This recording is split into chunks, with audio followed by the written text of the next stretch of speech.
Welcome to Incredible Medicine, where unbelievable medical stories come to life. Don't forget to like this video and subscribe for more fascinating cases. The first time Elena noticed it, the kitchen smelled like burnt toast and cut oranges, and her daughter, Ava, pressed her palm against the side of her neck and winced in a way that looked theatrical until it didn't. A bead-sized bump sat just beneath the skin at the angle of Ava's jaw, the place where a violin chin rest sometimes rubbed and left faint impressions after practice. It looked like a pimple. It even wore the shiny tension of one. Elena leaned in, brushed a strand of hair aside, and said what mothers all over the world said when life offered small, solvable problems. "It's just a pimple, baby." She dabbed a little benzoyl peroxide on it and kissed the crown of Ava's head. In the story that would later carry the title, she thought her daughter just had a neck pimple. The truth made doctors freeze. That had been the first mistake, and it happened in a kitchen, on a Tuesday, under warm light that made everything look harmless. Ava went to school with a band-aid she peeled off before homeroom. She practiced Bach after dinner, the G-string fogging the room with low sweet sound, and each time her chin settled, the bump begged attention. That night, in the bathroom mirror, Elena saw it again, a pearl-sized rise, skin taut and faintly flushed, not the angry red of teenage acne, but a subtler hue, a blush that almost apologized for being there. She tried a warm compress. Ava hissed and then relaxed, and they joked about the bump having stage fright. Elena fell asleep easily, the way you slept when problems felt properly labeled. By Thursday, the pimple hardened a little. It looked more like a button under the skin. When Elena pressed around it, Ava said, "That feels strange." Not pain exactly, something stranger. A pressure that didn't belong to the surface. Elena told herself not to fuss. She bought a softer chin rest and told Ava to skip scales for a day. At dinner, when her daughter laughed at something on her phone, Elena noticed a tiny shiver in the skin over the bump, so subtle she thought she imagined it. A trick of light. A pulse? No, she told herself. Skin always moved if you stared long enough. She cleaned the counters, wiped the glass table, made lists in her head. The house wore the quiet that came after careful cleaning. On Friday, they sat in a clinic waiting room scented with hand sanitizer and old magazines. The physician assistant glanced at the bump and nodded in a rhythm that could have meant anything. Folliculitis, maybe? Early abscess, maybe? Topical antibiotic, she said. And warm compresses. She mentioned ingrown hair even though Ava's hairline didn't quite reach. Elena held questions behind her teeth like coins she didn't want to spend, nodded, and walked out with a tube of ointment and a copy of the after-visit summary that turned a human worry into a neat bullet list. That night, Elena made chamomile tea she didn't drink. Ava lay with her head in her mother's lap, hair fanned, neck exposed in the glow of the TV. The bump had a perfection to it now, smooth, centered, as if placed there by design. When Elena pressed the warm cloth to it, Ava sucked in air. "It's not hot," Elena said. "I know," Ava answered. It's like it pushes back." On Saturday morning, Elena did the thing she hated admitting later. She sterilized the needle. She boiled water, dipped the needle, flamed it, cooled it, swabbed the skin with alcohol, and whispered, "Just a pinprick." The bump stared back. Ava bit her lip. Elena pressed lightly, then a little more, then paused because something unfamiliar happened under her fingertips. The skin wasn't just resisting, it was alive with a subtle, rhythmic return. A soft tapping from within, as if the bump had its own heartbeat. And then, with the gentlest pressure, a thread of bright blood beaded up, not the sluggish oozing of a pimple popped too soon, but a vivid oxygen-rich red that gathered fast enough to scare them both. Elena jerked her hand away. Ava pressed the gauze hard. They looked at each other over the tiny square of white that turned pink at the center like a blossoming flower. Elena's brain felt simultaneously empty and full of alarms. She taped the gauze down and said, "We'll let it be." They did not say the word hospital. They moved around it like furniture in the dark. By afternoon, the bump seemed slightly larger, the skin still not angry, just stretched. Ava touched it and said, "There's a whoosh." Elena thought she meant dizziness. When I press here, there's a whoosh in my ear. Elena put her own fingers there and felt it, subtle, but real, a faint vibration, a miniature sea under the skin. She pulled her hand away as if the bump had burned. She searched online, but every paragraph felt like a net with holes: skin infection, cyst, boil. In the middle of search results, one phrase snagged: pulsatile mass. They went to the emergency department after sunset. The triage nurse took one look and put a yellow band around Ava's wrist. In the curtained bay, a resident with the hopeful posture of someone at the beginning asked questions quickly and touched the bump gently. When he pressed, the skin blanched, and the resident's eyebrows flicked up. He lifted his fingers like a pianist leaving a difficult chord, and Elena saw, unmistakably this time, the tiny syncopation of the bump with Ava's carotid, a pulse that had been hiding in plain sight. The resident stepped back. He did not say pimple. He did not say cyst. He said, "I'm going to get my attending," and his tone carried something heavy. When the attending arrived, she listened without interruption. She crouched to eye level with Ava and asked her to open and close her jaw, to swallow, to turn her head left and right. With the stethoscope bell pressed lightly to the skin above the bump, the doctor closed her eyes, and the room went so quiet that Elena heard the fluorescent lights hum. The attending looked up, and a string of decisions moved through the room without words. No needle, no pressure, no casual poking. Instead, an ultrasound. The sonographer slid the machine to the bedside. The gel felt cool, and on the gray screen a world appeared. Elena had been a bookkeeper for 15 years. She knew numbers, not shadows and grainy oceans, but even she saw the strange, spinning image in the middle of the screen, a circular chamber where the grayscale swirled like smoke, light and dark chasing each other. The sonographer froze the frame and traced with a finger.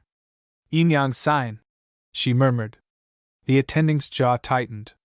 A vascular surgeon appeared as though called by a wire inside the walls. Elena asked, "What is that?" The attending spoke carefully and in the past tense that haunted Elena later. "This looked like a pseudoaneurysm." Elena repeated the words silently, pseudoaneurysm. Not an aneurysm of the true vessel wall, but a breach that ballooned into a sac. An injury that let arterial blood collect in a pocket and beat like a heart of its own. The bump on Ava's neck, what Elena had thought was a pimple, had been a pulse of an artery that did not end where it should have ended. Every warm compress, every curious fingertip, every second the resident nearly pressed harder drifted through Elena in a cold wave. They ordered a CT angiogram. The nurse started a peripheral 4. Rushed, and Ava described the old familiar warmth in her chest that came with contrast. The images reconstructed, slices of her daughter's neck becoming a three-dimensional map. The radiologist, a man with gentle hands that never touched his patients, called the attending into the reading room. Elena stood at the door and watched colored vessels float in black space, a river system viewed from above, each branch labeled with stiff little words. There, at the level of the angle of the mandible, on the ECA territory, a bubble sprouted like an ill-placed berry, and out pouching at the distal facial artery, neck deep but pushing outward through soft tissue toward the skin. And in the soft tissue beside it, a slender sliver lay like a drawn knife, a thin, linear foreign body 4 millimeters long, too straight to be organic, too reflective to be bone. The radiologist zoomed and rotated. The sliver aligned with the track toward the skin, the same spot that had looked like a pimple. The attending turned to Elena.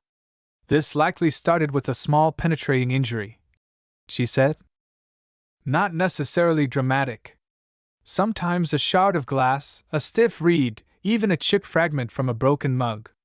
It nicked the vessel, the wall bled into tissue, and the body covered it. That bump on her neck housed a sac of arterial blood connected to the facial artery by a narrow neck. When you pressed it, you felt the flow." Elena's mind went riffling through the last weeks like photographs in a shoebox. A Sunday at the creek came forward. They had walked the path behind the school, where a broken beer bottle had glittered like a prank of sun under leaves. Ava had slipped and said, "Ow," in a mild way that hadn't registered as an injury you recorded in ink. A dot of blood had appeared near her jawline, no bigger than a pencil tip. Elena had cleaned it, kissed it, forgotten it. That tiny glass mouth under the skin had not forgotten anything. The room where they discussed options had too many chairs, too few answers, and a clock that spoke in clicks. The vascular surgeon explained. The bump could not be lanced like a pimple. The sac connected to an artery could burst in a bright instant and turn that small white gauze into a history. They laid out a plan that had fit like a tightrope over a canyon. Interventional radiology first. Microcatheters threaded through Ava's femoral artery up into her neck, coils placed to occlude the pseudoaneurysm sac, maybe a covered stent depending on the anatomy. Then, when the sac lay quiet and blood retreated, a surgical team could explore the tract and remove the foreign body. 2 teams. 2 rooms that shared a patient. Elena signed consent forms with a hand that trembled. The sentences read like documents from another life. Risks included bleeding, infection, stroke. The words, including death, sat in a line of text that pretended to be as ordinary as the rest. She looked at Ava, who had always been a careful child who tucked in chair legs and closed cupboards, and thought of the enormity that hid under ordinary days. They wheeled Ava into the interventional suite. Elena stood behind glass with a headset that carried the murmurs of a team speaking a language both technical and tender. The interventionalist navigated the wire under fluoroscopy, a silver line writhing up arteries that lit like winter trees. They passed the carotid bulb, took the external branch, advanced into the facial artery, and then there, the pseudoaneurysm, a little mouth opened to the artery, breathing with each beat. Neck of the sac is narrow, the interventionalist said. That helped. They placed microcoils, each a delicate spiral that unfurled and occupied space. The sac swirling slowed, then stopped. They checked patency to the rest of the face. Flow looked good. They injected a touch of glue, not much, just enough to seal the neck. The pimple, above Ava's jaw, lost its heartbeat. Elena felt a tear escape in a way that embarrassed her. Relief always embarrassed her. It arrived too quickly and asked too much. They brought Ava to the OR next. The surgical lights made daytime where no window existed. The plastic surgeon traced the tract on the imaging, marked an incision line in gentian violet, and spoke softly. The first cut sank through skin that had stretched for days. No sudden flooding came. The coils inside had done their job. They dissected along the tract. A foreign body sometimes hid with the stubbornness of a story you didn't want to tell. This one glimmered at the base of the wound, a minuscule shard that laughed at the drama it caused. The surgeon lifted it with delicate forceps. It caught the light and looked beautiful for a terrible second. The pathologist received it in a cup. They irrigated. They trimmed the pseudoaneurysm sac that lay flaccid. They closed in layers. The way a wound closed always felt like prayer to Elena, even when she had not prayed in years. When Ava woke, she blinked as if surfacing from a very deep pool. The bandage on her neck felt bulky. Her voice rasped a little and then cleared. Elena told her what the doctors had found and removed. Ava said, "So the pimple was an artery?" Elena laughed in a short, stupid way and then cried into the same laugh, because she had said to so many people, "It's just a pimple." And it had not been that at all. In the story she thought her daughter just had a neck pimple. The truth made doctors freeze. This had been the moment when the frozen looks, those clinical pauses when the team realized what lived under that dot, thawed into movement and decisions, into hands that acted because names finally attached to the fear. They stayed overnight in a room that faced a parking lot. Nurses came and went like kind birds. A physical therapist visited to make sure Ava could turn her head. A speech therapist checked her swallow. The vascular team rounded early and smiled in the careful way of people who knew happy endings only came in increments. The attending touched Elena's shoulder on the way out and said, "You brought her in." That mattered. The next day felt like an afterimage. They walked slowly down the corridor, counting doors as if the counting itself held a spell. Ava held the paper bag that carried her violin shoulder rest. She had tucked it into her backpack herself when they left for the hospital, as if she had known continuity needed physical proof. At home, the kitchen looked the same. The list on the refrigerator still asked for lemons and dish soap. Elena moved with the hush of someone who had wandered close to a cliff and stepped back without quite believing it. She washed the bathroom glass and put away the boiled needle, her face hot with shame she could not fully name. She texted her sister and wrote, "Everything's okay," and meant it with the fullness that phrase could hold. On Monday, the surgeon's office called with pathology. The tract showed foreign body reaction and scar. The shard had been glass. The pseudoaneurysm had arisen from a small breach in the facial artery that her body had tried to wall off until pressure insisted on being seen. The doctor explained the long list of what-ifs that did not happen. If the resident had injected lidocaine and lanced, the sac could have ruptured. If a well-meaning urgent care had aspirated, the artery could have responded with a lesson in immediate physiology. The team had not frozen from indecision. They had frozen for a breath at the ultrasound because the truth under that dot of skin had required a plan that respected danger. After school resumed, Ava returned to orchestra. The first time she lifted the violin, she did it gingerly. She placed the softer chin rest Elena had bought and noticed the absence, not a hole where the bump had been, but a quiet instead of a drumbeat. She played, and the sound moved through the house like something braided with memory. Elena stood in the doorway and listened, and each note felt like a confirmation that life continued through the narrowest of necks. The story did not end at discharge papers. It lived in small aftershocks. In the grocery store when a teenager touched her cheek self-consciously and Elena made herself not say anything. In the shower, when Ava tilted her head just so to keep water off the healing line. In the first follow-up, when the ultrasound wand slid across skin that now read as normal and boring, and boredom felt like a gift. Elena told only a few people the whole story. To most, she said, "There was a scare, but she's fine." And they nodded with relief that never reached their bottom.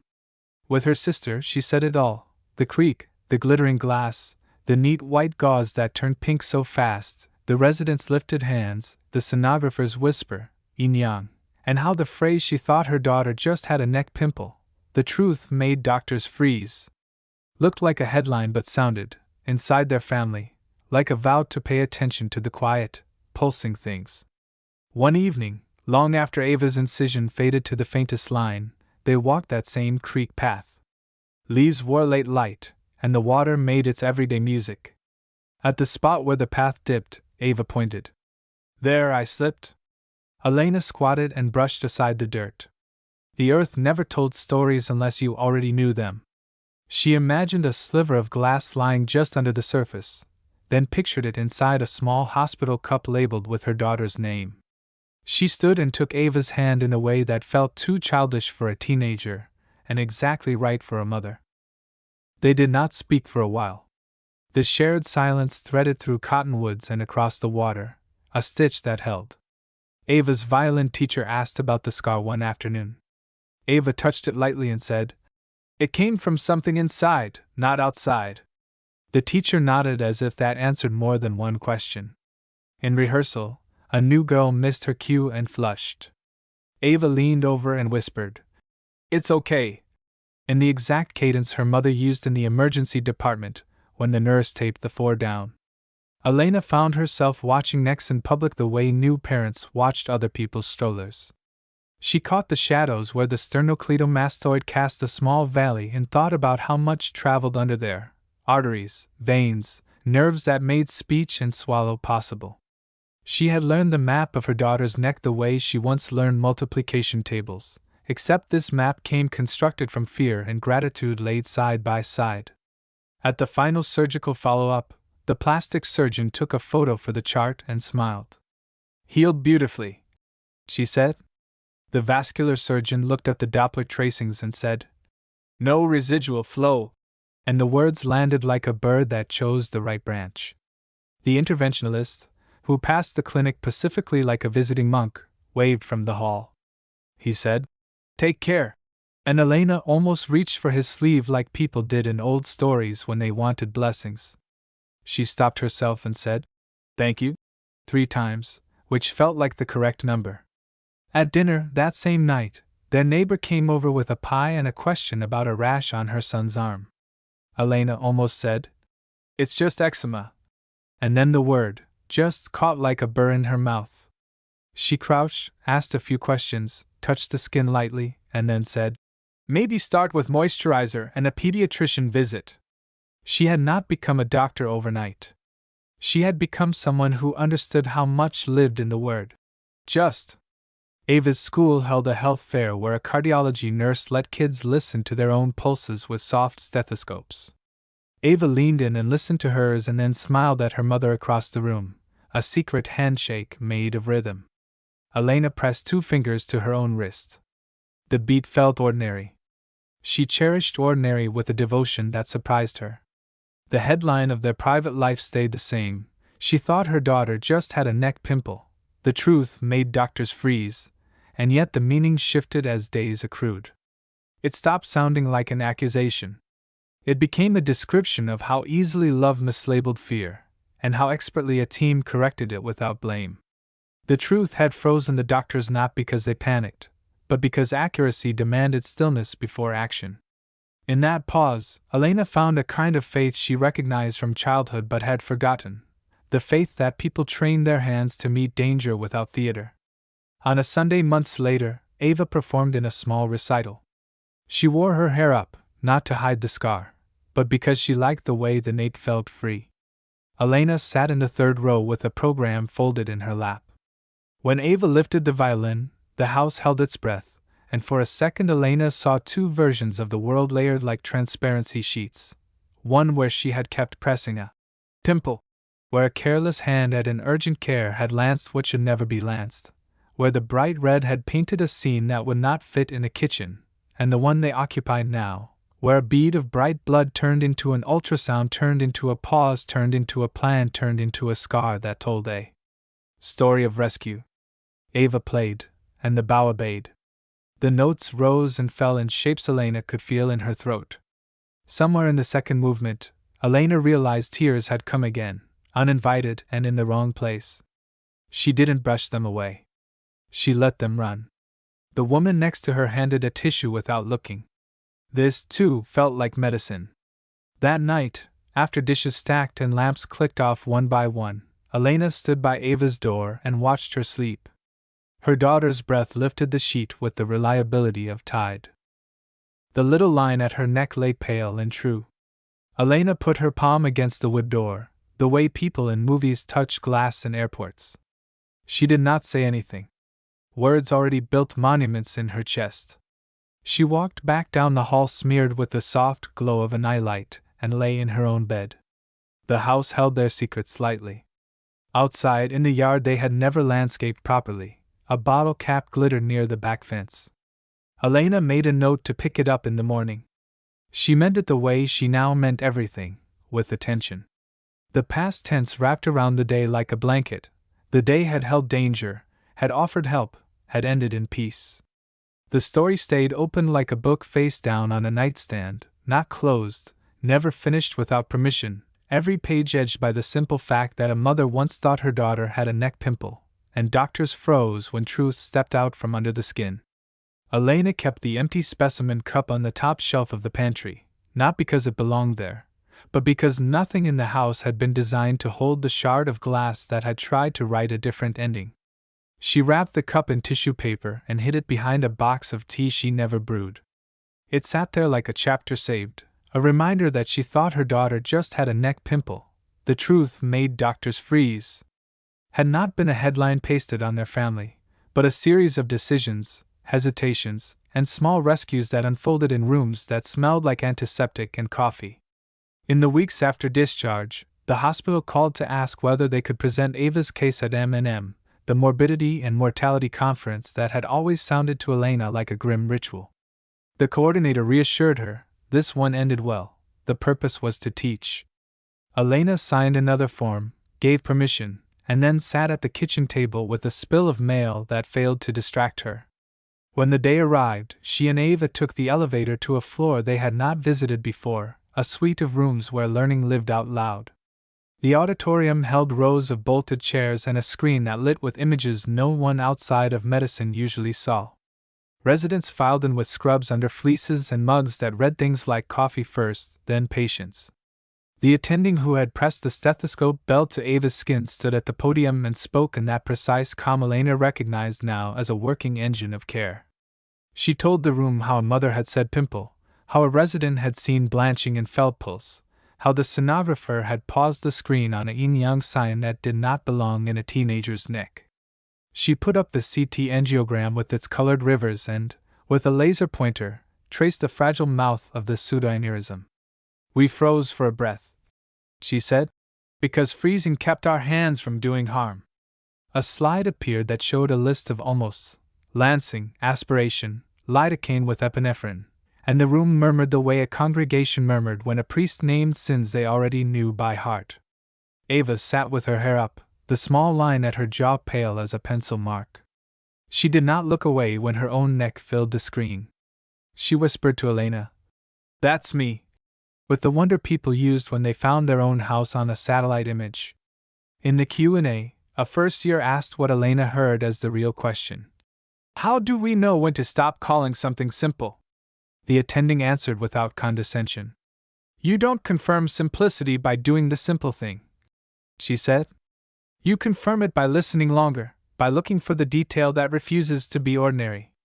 Afterward, the interventionalist found them in the aisle and introduced a handful of medical students who had leaned forward during the coil deployment video like kids watching a magic trick where the magician explained the trick out loud. One of them, a young woman with ink on her fingers, said she had never felt a neck mass before that pulsed under her stethoscope. "I would have thought Pimple too," she admitted. Elena felt something warm and strange then, a braid of humility and pride, because she thought her daughter just had a neck pimple. The truth made doctors freeze. Had already started to live a second life in other people's hands, a cautionary tale without shame attached. At home, ordinary resumed with a new sharpness. The cat demanded food at the same irresponsible hours. The washing machine complained in its old rhythm. And yet colors had edges. Elena noticed the glyphs water left on a glass after it dried, the mild perfume of laundry detergent that had always been there but had never received a name.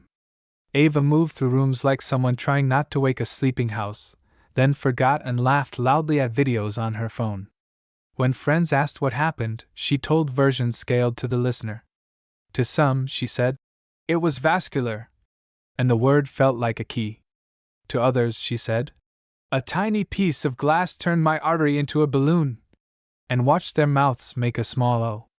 In orchestra, a seating reshuffle put Ava next to a senior named Kay who wore a chipped blue nail on her pinky as if it were a talisman. Kay asked about the scar and, when Ava told her, said, "My brother had a testicle torsion thing last year. Not the same, but he said it felt like a bomb with a timer." They laughed in the way teenagers laughed when bodies worked and failed without asking them.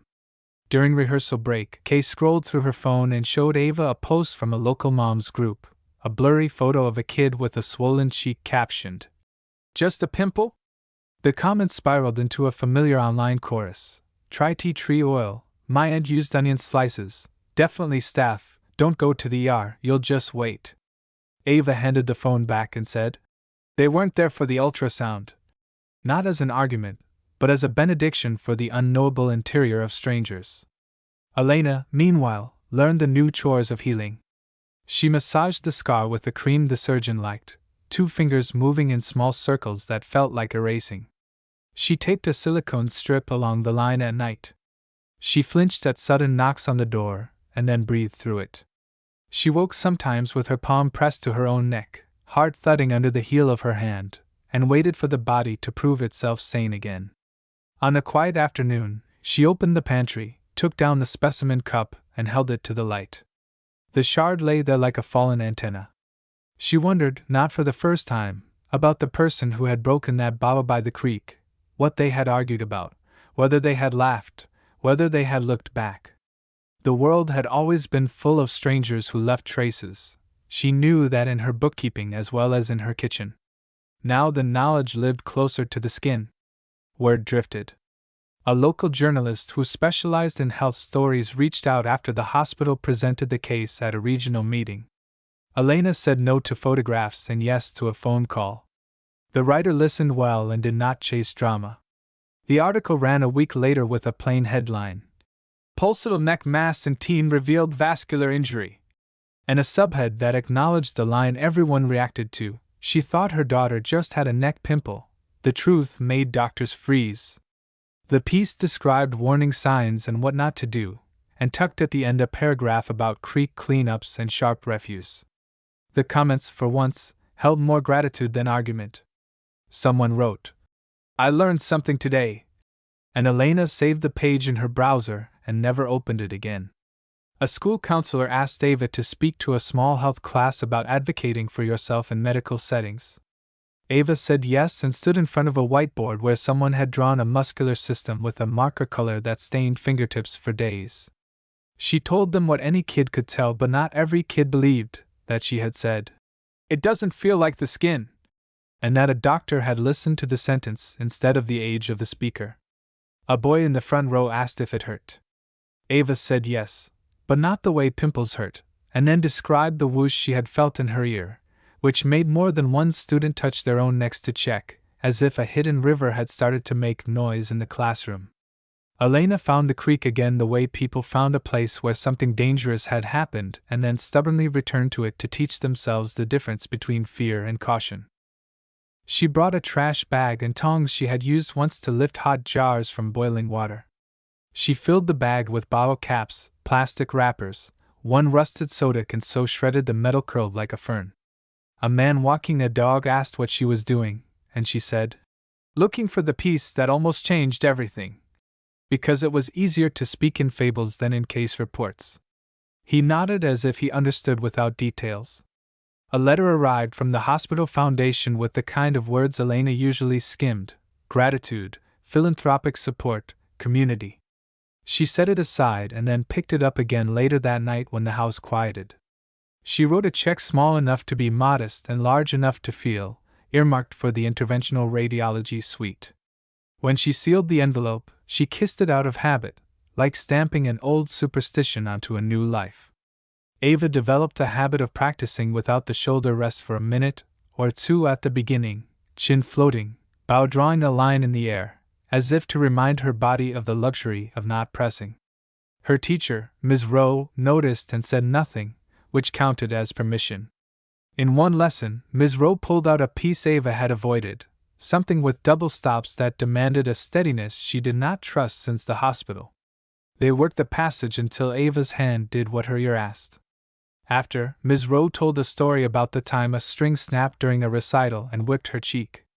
"I kept hearing it for weeks," she said, tapping her face where a thin line once lived. "Phantom sounds are just the body trying to finish a sentence." In the waiting room at the clinic for a final vascular check, Elena met a grandfather with a little girl who dragged a rabbit by one ear.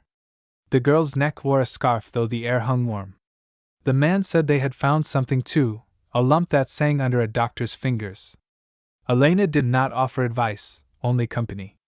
When the nurse called the girl's name, the rabbit stayed on the chair, and Elena picked it up, held it, and felt absurd tears sting because soft things had become unbearable in their gentleness. She handed the rabbit back when they returned and received a solemn thank you from a child who might, or might not have remembered any of it in a year. At home, Elena tried to explain to herself why she touched her own neck in the grocery line, why she pressed the spot where cut oranges met her own jaw. It had not been superstition. It had been a way to mark the boundary between what had happened and what could not happen again. She understood something about thresholds now, the moment when a word like pimple did not fit in the mouth anymore, the second when the ultrasound paused and the sonographer said yin yang, the way people said names of gods they no longer worshipped but still respected. Ava's friends invited her to a late summer bonfire, the kind where someone always strummed poorly at first and then, inexplicably, better. She wore her hair half up, the scar a quiet parenthesis near her jaw. When someone passed a bottle around, Elena's worry did not lodge at the idea of drinking as much as at the idea of glass near fire near careless hands. She did not forbid. She asked, "Plastic cups?" And Ava rolled her eyes the way daughters rolled their eyes at mothers who had earned their fear. At the bonfire, A boy tossed a bottle toward a trash bag and missed. Ava walked over and picked up the pieces, then taught two people how to gather broken things without cutting themselves. Small skills passed like family recipes. The hospital sent a survey about patient experience. Elena filled the bubbles with a seriousness that would have embarrassed her before. She wrote in the margins. She praised the resident who lifted his hands after he saw blanching impulse. She praised the attending for saying pseudoaneurysm without softening it beyond recognition. She wrote that the ultrasound machine had become a character in their story, as essential as any human, and that the interventional coils had been as beautiful as jewelry when they unfurled to stop a dangerous current. She meant every word. On a rainy afternoon, Elena found an old folder in the closet labeled Saved. School. Inside, a certificate declared that Ava had achieved perfect attendance in second grade. Elena traced the letters with a finger and laughed at the idea that any measure of perfection applied to a life so ragged with contingency. She put the folder back and stood, hand on the shelf where the specimen cup rested. She did not take it down. It had already said everything it could say. Autumn advanced by quiet degrees. The trees along the creek lit like match heads and went out. Elena watched a woman in the park wipe a child's nose with the corner of her sleeve and smiled at the improvisations love invented daily. She went to a hardware store and bought a small kit for picking up broken glass, the kind city workers used. The man at the counter asked if she worked for the parks department, and she said, "I work for a girl with a scar on her neck," which confused him in a way that pleased her. In biology class, Ava's teacher reached the unit on the vascular system. He dimmed the lights and projected a diagram onto the wall, red and blue lines crisscrossing like subway routes in a city they could not afford to live in. He explained aneurysms and pseudoaneurysms, stenosis and flow, pressure gradients that made the heart's work both the simplest engine and the most miraculous. He did not know, or pretended not to know, what had happened to the girl in the third row who leaned slightly left to relieve a pressure her body remembered and did not need to obey anymore. Ava drew the facial artery in the margin of her notes, and shaded the tiny place where her life had swelled and then subsided. When the bell rang, she folded the paper and slid it into her pocket as if it were a talisman too. The violin case grew scuffed in the corners. The chin rest wore a new gloss where her skin met it. On a day when she walked home alone, she took the long way and stopped by the creek without meaning to. The water ran brown with leaves. On the opposite bank, a teenager threw a rock, and the splash rose like a small catastrophe. Ava stood with hands in jacket pockets and remembered the tiny whoosh she had felt in her ear when she touched the bump, how it had sounded like a secret only she could hear, how it had turned out not to be a secret at all but a call that specialists recognized and answered in rooms bright as noon. She did not cry. She did not smile either. She breathed, and the air tasted like wet paper and distant wood smoke. At dinner, Elena told a story from work about a client who had insisted a mistake did not exist because he had typed the number the way he had always typed it. Habits lied, she said. Evidence did not. Ava, twirling pasta on her fork, said, like a pimple that wasn't a pimple.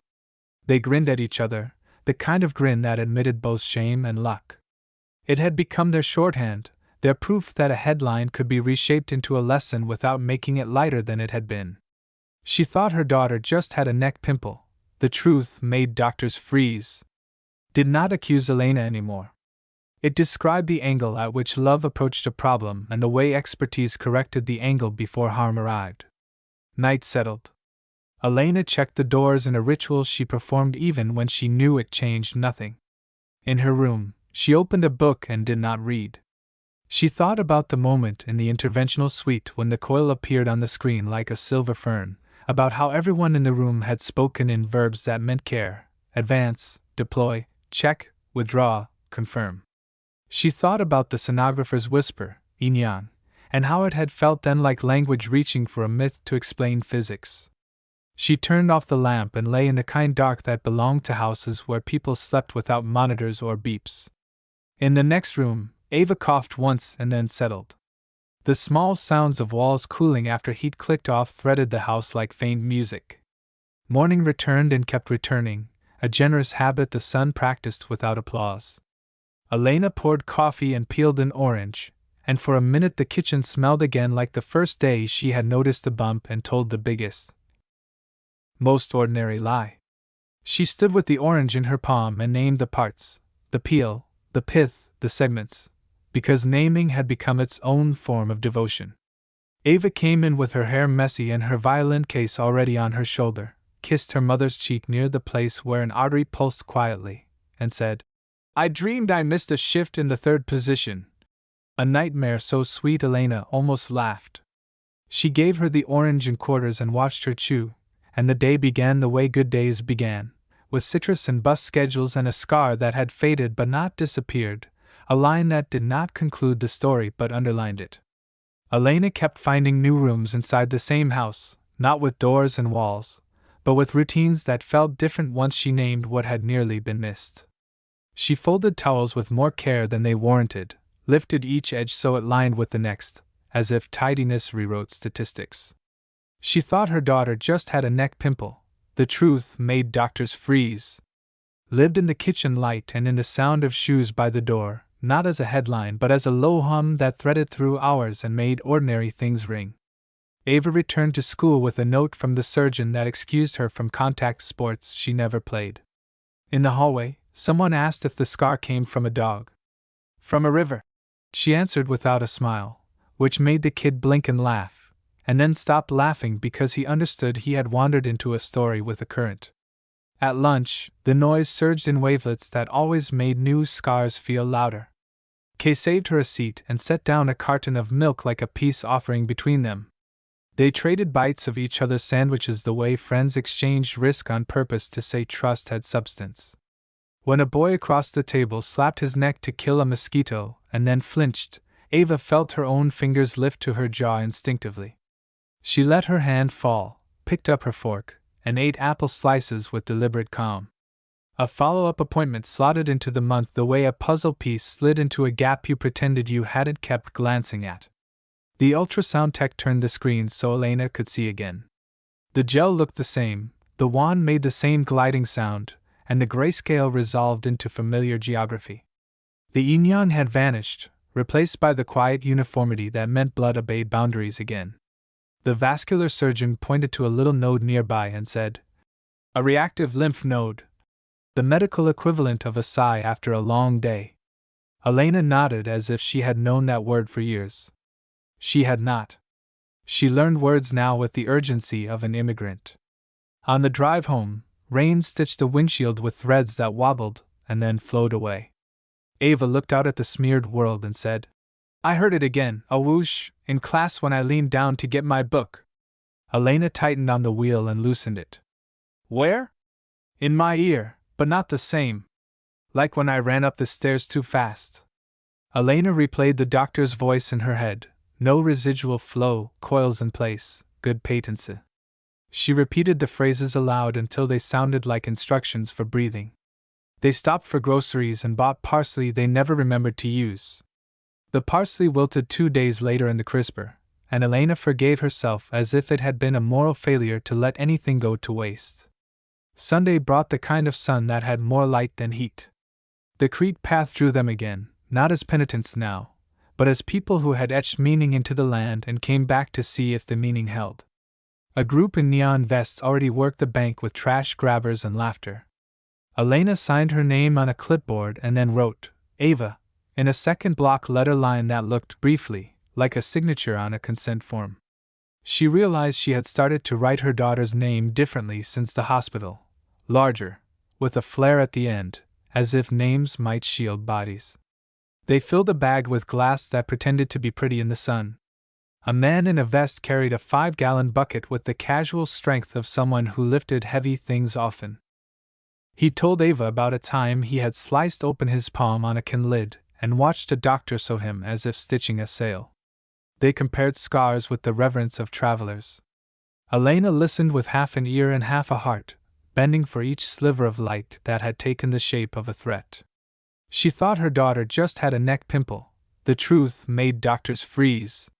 Belonged here now too, translated into a choreography of bending and dropping, into the scratchy sound of trash bags against leaves. At school, biology class shifted from diagrams to a lab with dissection trays that smelled like a memory you tried not to name. Ava steadied her hands over a preserved sheep heart, while the teacher described valves like doors that opened only one way. Kay made a joke about bouncers and VIP lists, and the room softened. When Ava pressed the valve leaflet, and it sprang back against her finger, she felt the return of pressure with a recognition that went beyond the lab. She wiped her hands, labeled the chambers, and found herself writing the word neck in the margin without meaning to. It looked like a stranger's name at first, then like a place she had been and could map for someone else. Elena accepted an invitation to a small neighborhood health talk that met in a library room with chairs that clattered when people pushed back. The presenter had a whiteboard and a handful of laminated cards with pictures of things no one wanted to see in their own mirror. He talked about rashes, about lumps that obeyed gravity and lumps that forgot it, about fevers that earned thermometers and fevers that earned cars and keys. When he asked for questions, a woman in the second row said, "What about a pimple on the neck that feels like it has a pulse?" The room turned, not cruelly, just with curiosity. Elena lifted her hand. "I thought that," she began, and then told the room a version of she thought her daughter just had a neck pimple. The truth made doctors freeze. That ended at the ultrasound screen. She watched how people's faces arranged themselves when they learned something frightening and useful at once. The presenter nodded and added, "We listen with our hands for that," and demonstrated with 2 fingers placed lightly, respectfully, over his own carotid. Ava joined the orchestra's pit for the school musical because the music teacher liked the way she filled spaces that needed steadiness. The rehearsals ran late. The auditorium air smelled like sawdust and paint and the adrenaline of people who misheard cues and then found them mid-line. During a break, a freshman tripped on a coil of cable and fell hard. He popped up, embarrassed, and rubbed his cheek where it met his jaw. "Just a pimple," someone said reflexively, and the word, "just," hit Ava's chest like a thumb. She stepped forward, smart but not scolding, and asked, "Dizzy? Any weird whoosh in your ear if you press?" He shook his head. "Just stupid." She smiled the way older kids smiled when they packaged kindness inside teasing. The kid forgot the fall by the next number. Ava did not forget the sound of the word, the way it still needed careful handling. Elena and Ava sat one evening with the CT angiogram images open on the laptop at the kitchen table. The radiologist had sent de-identified screenshots with arrows that pointed like quiet teachers. They zoomed in on the mouth of the pseudoaneurysm and traced the line back to the parent artery.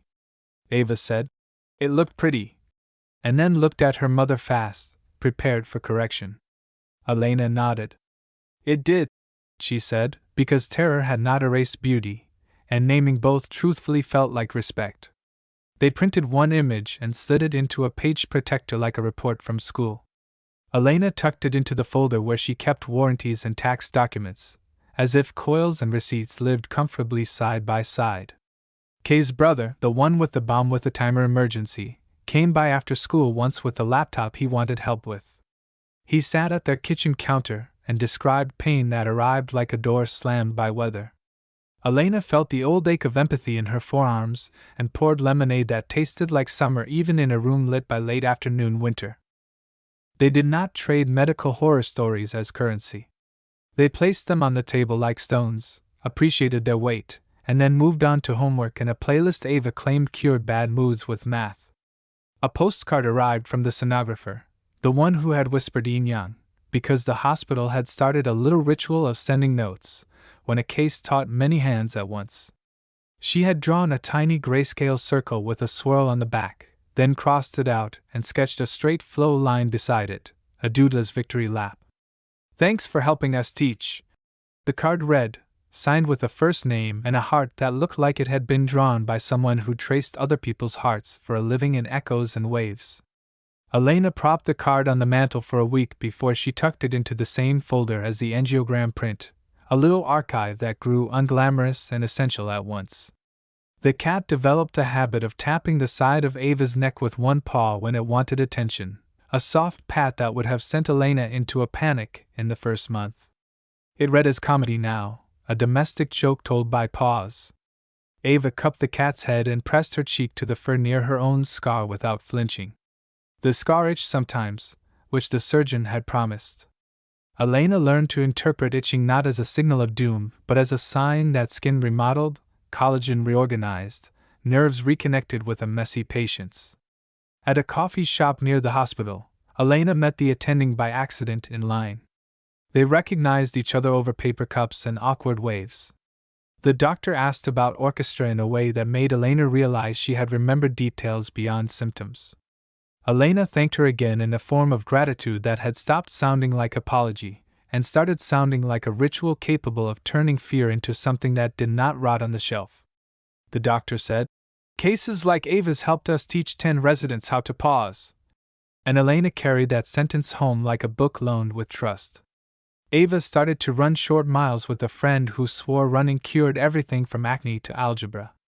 The first time she loped up the hill by the school, she felt the old awareness in her neck flicker and then subside. She timed her breath to lampposts, 2 in, 2 out, a metronome for lungs that had never betrayed her.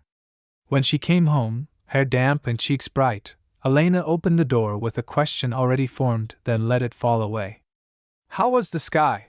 she asked instead, and Ava grinned because the sky had made stripes through clouds like someone had scored the day with a fork.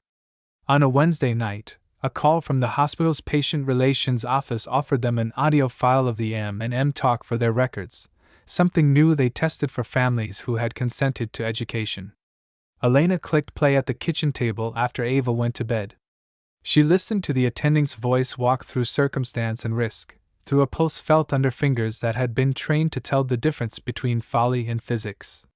She heard her own name with the way a teacher said a student's name in class, not to scold, but to include. The words, "She thought her daughter just had a neck pimple. The truth made doctors freeze," slid into the talk with care, not to brand Elena as careless, but to remind a room that humility and precision had shared a border that day. Elena paused the audio and breathed with her eyes closed, then pressed play again, as if repetition could install calm like software.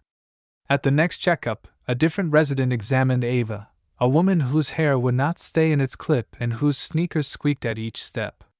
She palpated gently, watched Ava's face for the micro-changes that spoke sooner than mouths. "No thrills," she said, and Elena loved the word because it meant the opposite of what it meant outside clinics. The resident asked Ava if she felt any numbness when she smiled. "A little at first," Ava said. "Less now." The resident nodded. "The marginal mandibular nerve complained," she translated. "Then forgave." They all smiled to test symmetry and to share relief, a room briefly in chorus. In orchestra, Ava and Kay rehearsed a duet that put their parts in conversation, a call and an answer that braided into something like a shared sentence. Ms. Rose sat at the back and watched their shoulders instead of their fingers. "You leaned into the same sound," she said later, which sounded like music praise and also like life advice. Ava recorded the piece on her phone and sent it to the attending with a short note. "I played without the whoosh." The doctor replied with a thumbs-up emoji and, beneath it, "Best outcome measure," which made Elena laugh into her coffee. Elena found herself in line at the pharmacy behind a teenager with a swollen earlobe he kept touching. His mother said, "Stop picking," without much annoyance. Elena stared at the gum display because she had learned to keep her hands to herself. When it became their turn, the pharmacist explained warm compresses and hypoallergenic studs and what to watch for. The mother nodded, and Elena respected the small ballet of advice and acceptance that did not need her choreography. Ava's English teacher assigned a personal narrative with a rule against melodrama that Ava liked. She wrote about the creek without writing about the hospital, about how trash looked like jewels until you touched it, about how water forgave more than people did. She tucked in one line that only Elena would catch. "A pimple turned out to be a door," she wrote, and left it there without an arrow pointing to it. The teacher wrote in the margin, "Lovely image," and did not ask for an explanation that would have felt like exposing a leaf's underside. A neighbor stopped Elena on the sidewalk, lifted her chin, and showed a spot near her own jawline that had bloomed overnight. "Just a pimple," she said, tossing the words like a coin. Elena turned her head at the angle that made the street feel like the hallway where a resident had lifted his hands. Maybe, she answered and then added, does it pulse? The neighbor frowned, pressed, shook her head. No whoosh? No warm compresses. And keep an eye. The neighbor thanked her as if she had handed over a spice she had run out of. Elena walked on with the relief of a passerby who had seen a smoking stove and found the burner under a kettle instead of under a curtain. A letter from the school came home about a student first aid club that met after classes in the nurse's office. Ava showed it to Elena with a face that tried not to angle toward asking. Elena said, try it. And Ava arrived in a room with bandage rolls, plastic torsos for CPR practice, and posters about asthma that had faded to a gentler blue. The nurse taught them to glove up, to lower their voices when fear raised its volume in someone else's throat, to make the word, okay, mean something. When the session ended, Ava stayed back and stared at the otoscope on the counter. People used to look in my ear, she said. The nurse, who carried 50 stories behind her eyes, said, we listened for river sounds, and Ava laughed because the metaphor matched the week. Elena's client at the bookkeeping office brought in a shoebox full of crumpled receipts that smelled like a truck cab. He apologized without changing his habit. She sorted, stacked, and made order. Numbers lined up and learned to behave.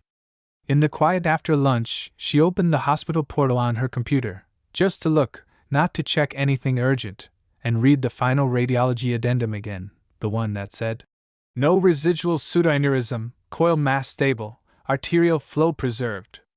She closed the tab with a click that felt like setting down a heavy book. On a pale cold morning, Ms. Rowe announced a winter concert at the community center, with free admission and bad coffee that people drank anyway to keep their hands warm. The program listed Ava K., violin, and the title of a short solo that she played like a secret offered and then reclaimed. People in the back whispered over paper cups, coats creaked, someone's baby hiccuped in adorably tragic beats. Ava lifted her bow and met the silence. Elena counted the first 4 notes in her head and then forgot to count. The scar caught a line of light and then disappeared when Ava turned. She thought her daughter just had a neck pimple. The truth made doctors freeze. Sat next to Elena like an old friend who did not need to speak anymore to be understood. After the concert, a woman approached shyly and said she had read the article about the neck pimple that wasn't. She showed a photo on her phone of her son with a swollen cheek that had gone differently. Luckily, just an infected salivary gland that antibiotics had scolded back into order. I still listen for a whoosh, she admitted. Elena squeezed her shoulder in a gesture that had not belonged to her before all this and fit perfectly now. They talked about creek cleanups and how easily glass hid in grass. At night, in the small awake where houses tested their heaters and cats did patrols, Elena lay with her hand open on the sheet and thought about how bodies healed like people repaired trust, slowly, in layers, with a tolerance for imperfection. She did not replay the worst possibilities as often now, but they visited sometimes like relatives who stayed too long and then, finally, left. She let them in without setting the table. Morning found them again. Ava stood in the bathroom, chin tilted, tracing circles along the line that had once sat raised and pink and now lay flat and pale, a sentence that never ended in a period. She angled the mirror to see what others saw and then angled it back to see what she saw, a map she alone could read fully. Elena knocked and then came in with a basket of towels. They performed a domestic duet of passing and stepping aside, of small courtesy that meant never having to apologize for existing in the same space. The mirror fogged. Elena wiped a circle with her wrist. Their faces appeared in that ring, mother and daughter framed by steam and the knowledge that a word like, just, carried more weight than its sound. The day folded and unfolded. Elena balanced accounts, checked the list on the fridge, picked up a package from the post office that turned out to be a replacement shoulder rest that Ava had ordered herself. She opened the pantry for rice and glanced up at the top shelf where the specimen cup sat behind the tea she never brewed. She left it there. Some things needed to live out of sight to keep their power, not as threats, but as reminders that vigilance and fear shared a fence, and you could learn which gate to open. When Ava returned from practice, she dropped her case and slid into a chair with a sigh that belonged to teenagers across centuries. "Ms. Rowe assigned a new piece," she said, and then played the opening on the edge of the table with her fingers, tapping patterns that had names now: triplet, slur, stretch. Elena watched the line of her neck as she turned. The skin held steady, a calm surface over a system that had roared and then learned quiet again. Elena reached out and touched the air an inch from the scar, a blessing that never landed, and smiled at the girl who had walked back from a sentence misread. Outside, the wind picked up in the trees the city had planted too close to the sidewalk. Leaves scraped each other, a dry applause. Somewhere, traffic thinned and then thickened. The house hummed its friendly hum. The story stretched, not like taffy pulled thin and sweet, but like fabric sewn and resewn until it fit the body that wore it, until a mother could say to herself in a room with no audience that she thought her daughter just had a neck pimple. The truth made doctors freeze. And feel, in the same breath, that the truth had opened not just terror but a discipline of attention that warmed the room like light. Spring had pressed its green against the edges of town when Elena woke one morning to the smell of toast that actually burned this time and the bright, clean scent of cut oranges. For a heartbeat she stood in the doorway of the kitchen and watched the scene assemble itself into an echo of the first day. Ava at the counter with her hair half up, a line of sunlight across her neck, the kettle not quite boiling.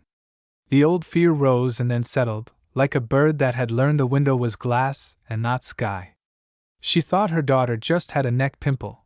The truth made doctors freeze. Had stopped feeling like a headline hung over their days and had become instead a story with scenes and people and skills, a story that had been told well enough times that its edges no longer cut. The hospital had hosted a community night in the auditorium, and Elena and Ava had sat on the front row while the attending retold the case for neighbors and parents, and kids who liked words like stethoscope and sonographer. When the slide of the yin-yang sign appeared, the room made the soft sound that people made when surprise arrived without shame.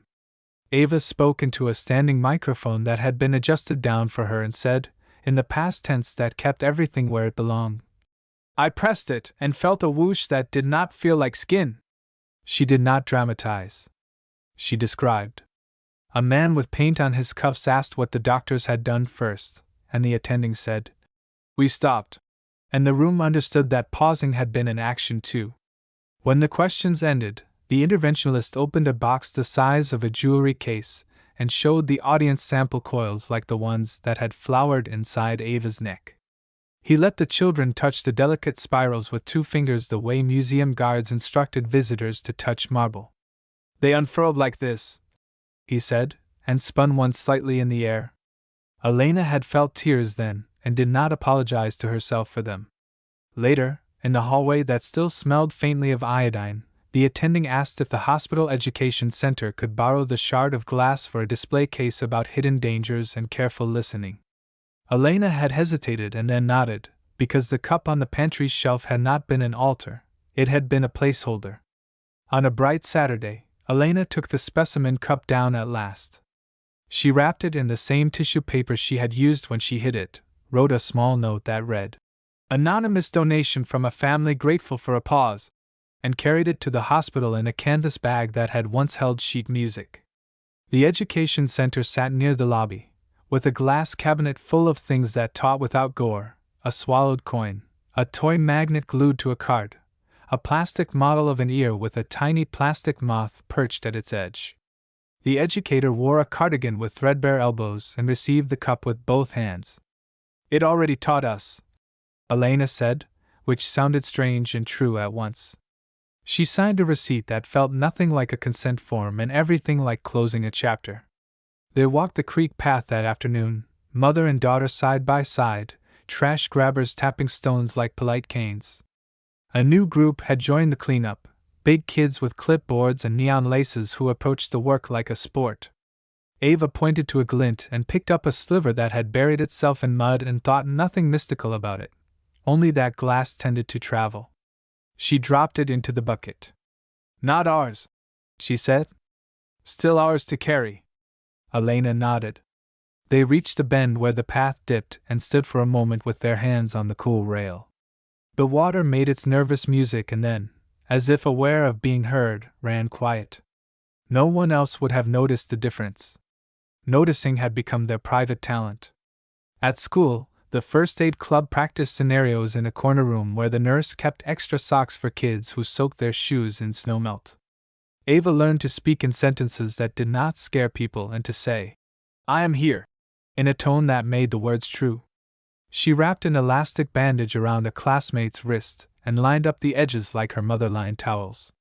She learned to ask, "Any whooshing when you press?" and to accept no without pressing further. The nurse taught them that reassurance worked best when it held instructions hand. This looked okay now. Here was what to watch for. Here was when to come back. Ava wrote those phrases on an index card and kept it in the pocket of her case, tucked behind spare strings. Kay sat on Elena's porch one evening and told Ava she had been accepted to a state college 2 hours away. They celebrated with cheap cupcakes that smeared frosting like smiles. "You'll visit," Ava said, already editing the emptiness she would not admit. Kay nodded and tapped her own neck where a necklace lay. "I'll send photos of laundry disasters," she promised, and they laughed until the cat declared the conversation over by leaping into the middle of it and demanding to be admired. At Elena's office, the year turned busy with filings and forms and people who wanted their receipts to behave as well as numbers could behave. She had stopped half hearing the word, just, in emails and started underlining it. "It was just a late check," someone wrote, and Elena clicked reply and asked 3 questions that solved the problem quietly before it grew loud. The discipline of attention transferred easily from veins to spreadsheets. She liked that. She liked, too, the way saying thank you landed precisely now. Gratitude had not become a performance, it had become a method. The winter concert arrived with thin programs and thick coats. Ava stood in a line of black and white, chin lifted, the faint line near her jaw catching nothing unless the light insisted. Ms. Rowe bowed to the audience and cued the first measure. The music rose like breath. In the second piece, Ava played a brief solo, for measures that asked for steadiness more than show. Elena held the arm of her chair lightly and counted her own breathing by measures, 4 in, 4 out. When the notes ended, the audience clapped in the way of neighbors who knew the price of practice. Afterward, by the table where someone had set out coffee and 4 wrapped brownies, a woman approached and said she had read the article with the long title, the one that told the truth with a little theater. She thought her daughter just had a neck pimple. The truth made doctors freeze. "I touched my son's cheek and listened," she said. "It was nothing. But I listened." Elena felt a quiet click inside, like a door that had been closed carefully. "That was the point," she answered. "Not fear. Just listening." On a soft, rainy day that smelled like pencils and wool, Ava's English teacher returned their personal narratives. Her essay about the creek and the way trash sparkled until you touched it had earned a small star in the corner, and a comment that read, "Clean Ernest alive." The teacher had circled the line about a pimple being a door and written in the margin, "Yes."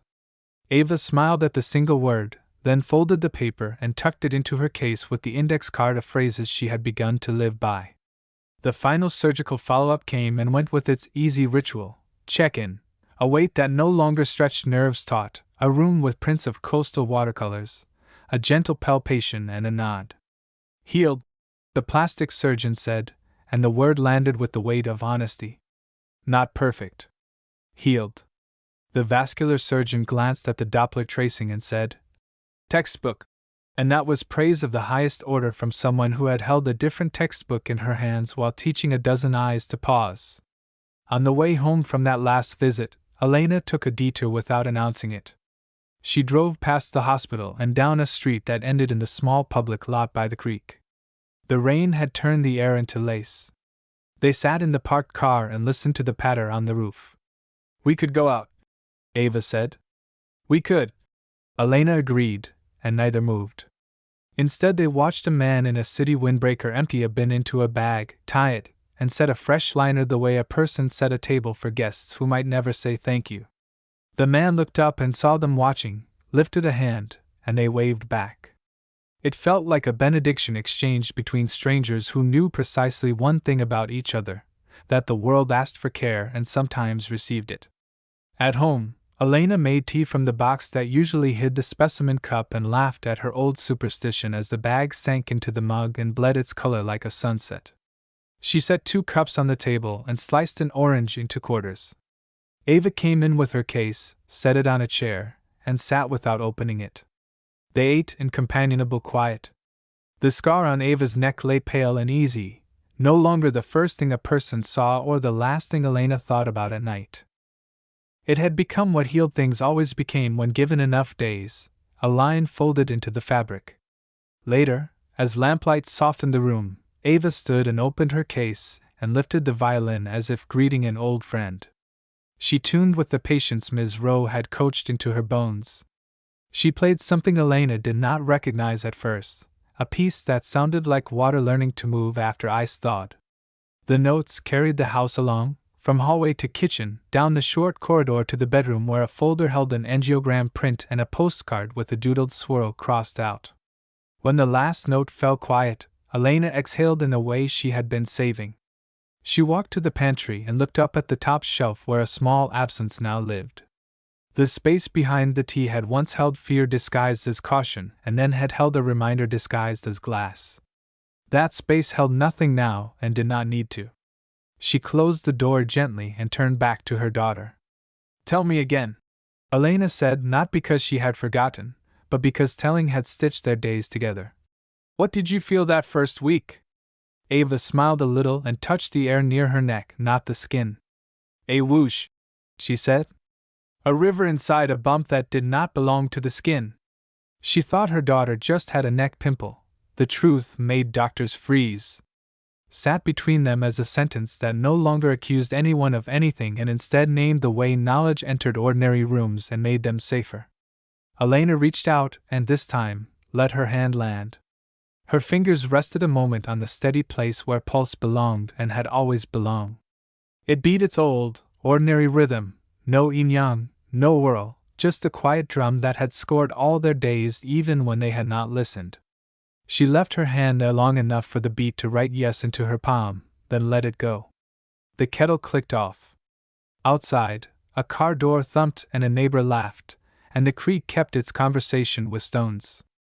Elena blew on her tea, inhaled the orange that she had cut, and felt the room settle around them, warm and unremarkable, the exact ending she had wanted and almost lost. The story had begun in a kitchen with burnt toast and the smallest lie. It ended in a kitchen with citrus and heat and a truth that had been learned without anyone having to bleed for it again. Ava set her violin back in its case. Elena washed 2 cups. The house breathed. The day closed like a book, not slammed, not left open to curl its pages, but closed with a hand that understood the weight of what it held.